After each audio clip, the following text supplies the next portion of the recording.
In our Parshat Re'eh, and in many other places in the Torah, we are commanded to be happy, to serve Hashem with happiness. And in particular, the happiness is often mentioned in the context of the holidays, the Jewish holidays. V'samachta b'chagecha. Be happy during your holidays. And it's a special mitzvah, of course. Happiness doesn't mean what they call kalut rosh, lightheartedness, the type of stupid happiness as Rambam defines it.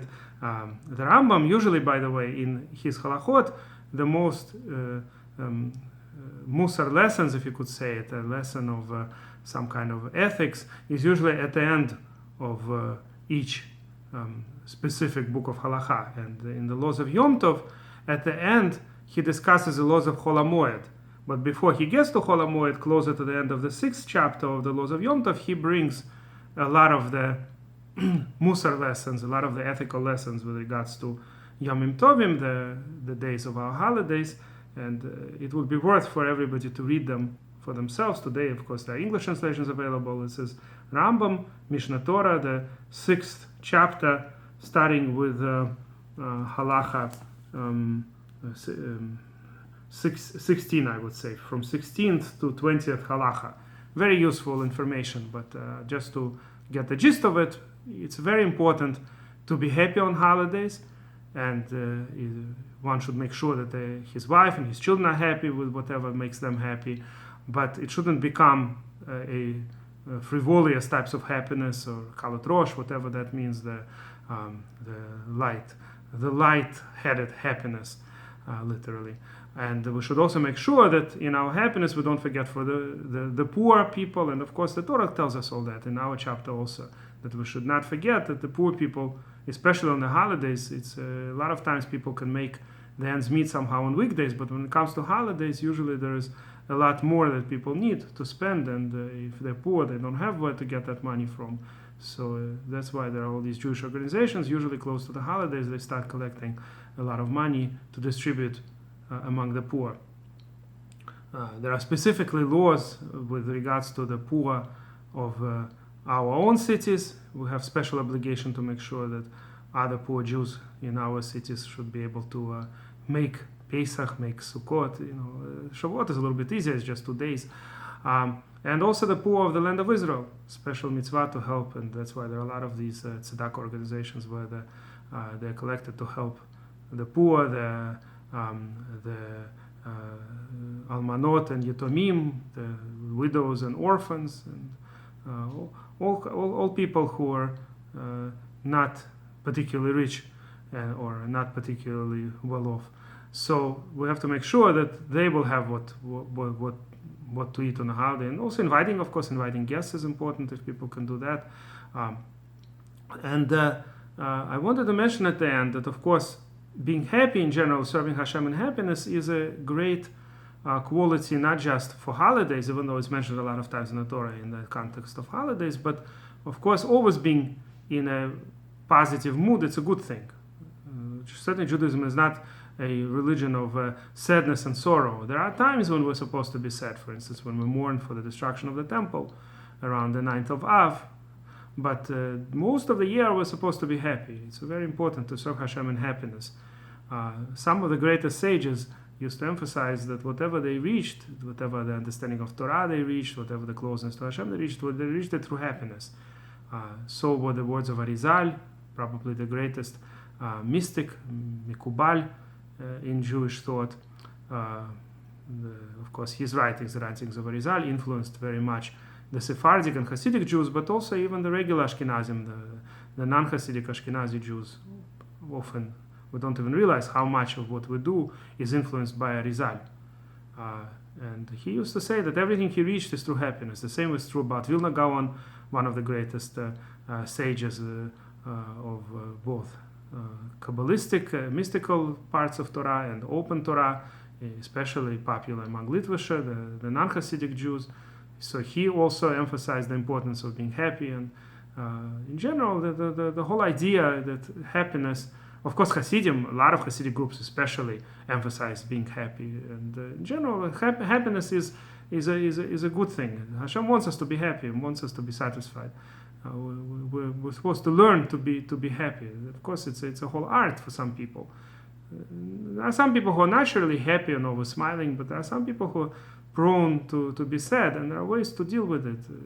Sometimes it's a clinical depression, of course, but in a lot of cases, the value of musar, the value of moral lessons, can help a person develop being satisfied. Like some of the simple advice, for example, the Pirkei Avot is known Mishnah in the Ethics of Fathers that says that who is happy, the one who is satisfied with his lot.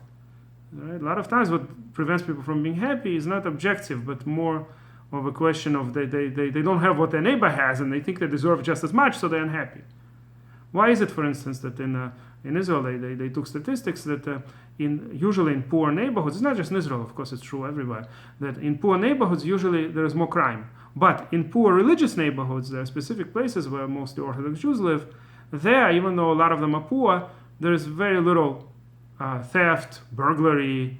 You're not going to be likely to be mugged in Borough Park, right? Even though a lot of people are poor. A lot of people, of course, have large families and they're not particularly rich. But the point is that when people live with Torah values, they're happy with what they've got. They're not going to say, okay, if somebody else has it, it's fair to take it away from them, right? That's how a lot of people today in the modern world think. Of course, along those lines were the Soviet Revolution, the Bolshevik Revolution, that they felt that everything that rich have, belongs to the poor. Let's just take it away from them. Our main candidate for mayor of New York apparently holds similar views, right? But that's definitely not our view. We don't think that if somebody is a billionaire, that means he stole it from us. The opposite. Billionaires usually create jobs, and there's actually a lot of good from billionaires. But whatever the case may be, certainly don't have a right to take it away from them simply because they have a lot. Right? So if a person rather is happy with what they've got, they say, okay, Hashem gave me this, I'm happy with it. Thank you, Hashem. And learn to deal with it. A lot of times, subjectively, people can be very happy.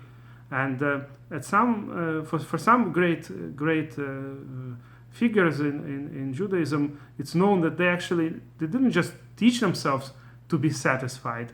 They actually were sincerely satisfied. They really never realized if they were missing something. They never even thought about it. For example, a well-known story that a certain person came to his Rebbe and asked, how could I learn to thank Hashem even when Hashem is strict to me, even when Hashem punishes me? I have to still be thankful. I have to accept divine punishment. How could I learn that? And he told him to go to a certain rabbi who's going to teach him how to do that. And he went to that rabbi. And the rabbi lived in tremendous poverty, all sick, and it didn't look like he has a lot in terms of physical world. Whatever he got from Hashem looked like he's one of the people who's supposed to be complaining all the time. So this chassid tells him that the rabbi told me to go to you to learn how to thank Hashem for punishment in cases when Hashem is dealing with us with midat hadin, with punishment, not when He's giving us. And this rabbi, this tzaddik, this righteous person says, why did he send to me? I never had anything bad in my life. Everything Hashem gives me is really good. I'm the wrong person to ask. You really have to talk to people who have had a situation where Hashem gave him something that's not good and they had to deal with it. I never dealt with it at all. All my life was just constant blessing from Hashem. So that's how he viewed his life. Even though objectively this person was poor and sick and had all kinds of problems. But the way he viewed it is that he was happy with his lot and he didn't realize that he was missing anything. On the contrary, he was very happy. The truth is that, this is the famous parable, right? Is the glass half empty or half full? Like a person who let's say, has to go to the doctor all the time and has a certain sickness, but all the other organs of his body work, so he's healthy in terms of 99% of his body. One thing doesn't work, so depending on how he looks, he could have had additional problems. If there's always people who are worse off that he could compare himself to. The Vilna Gaon used to say that sitting among the poor is a good thing for a person to learn a tremendous lesson. That when you hear how these people live, the people who are really poor, then you'll be very thankful to what you have. The truth is, if we compare ourselves to even people who lived, let's say, 100 years ago, at that time, even people who were rich and who were very blessed so-called, right? They didn't have anything, any of the modern conveniences we have. The simplest things, like electricity and water and hot water in the bath and all these things that today we take for granted and everybody has it. For instance, I know a lot of people who grew up in the Soviet Union. I grew up in the Soviet Union, but I had somewhat better position. We had our own apartment. We didn't own the apartment, but we had it as a separate apartment. That was considered a big blessing in the Soviet Union when you have your family has an apartment. So I know a lot of people who didn't grow in a separate apartment. They grew in what they used to call in Soviet Union common apartment, коммунальная. It means that a few families live in the same apartment. That means complete strangers. Could be one of them is an alcoholic or whatever, and you have to share with them the bathtub, if you have, by the way. In larger common apartments, they wouldn't be able to have a bathtub altogether because the bath and the toilet, if somebody would use the bath, nobody else could use it. So if it's a lot of families, if let's say it's 20 families in the same apartment, there were such apartments too. That was more uncommon, but such a thing existed. So they had to go to a bathhouse to wash themselves. They wouldn't be able to wash themselves in the apartment altogether. But let's say it's an apartment with like 3 families. So you have to share the bathtub with these strangers. You have to share the kitchen. Everybody has their own pots, but they all share the same kitchen. They have to somehow figure out how to live together. And again, you might not have great relationships with other families there. Maybe the other family has all kinds of problems. There could be a really bad person who you don't want to live with. It's not like living with roommates. Some people live with roommates today too. They choose to do that. They choose somebody they want to live with. But this is a completely different story. This is random people, random families, and they all have to share one common apartment. So when we have our own apartments, we have our food, we have our conveniences, telephones, all those things are something to be thankful to Hashem. And by the way, things like fresh air, relatively fresh air, even in New York, let's say I live in New York. Okay, the air here is not perfect, but it's much, much better than where I lived in the Soviet Union, where they didn't care at all. There was like smoke coming into my window from the nearby factory all the time. There was like actual black smoke all the time, and there was some kind of chemical releases all the time and all kinds of other things that they don't even know, with all the things that they used to test the atomic things further north. Who knows how much radiation, how much other garbage we were getting. But here in New York, okay, the air is not perfect, but it's a good air. The water here is good, and if you don't like the tap water, you could install a filter, which is what I did. And if you don't want to install a filter, you could buy. It's not so expensive to buy. Poland Spring or something similar. So we're really well off. There are places in the world, in Iran today, for instance, there's no electricity, no water, and there are all kinds of places where people don't have what we have. So there's definitely things to be thankful. We just have to remember those things. When you take an apple and you bite into an apple or into an orange, remember that this is a great blessing, a tremendous blessing to have all those things. And a person who lives like that, he or she can be incredibly happy with relatively little. And I hope we'll all learn this lesson, including myself. We all need to constantly rehearse it, constantly remember this, and remind ourselves that we're incredibly blessed compared to many, many other people.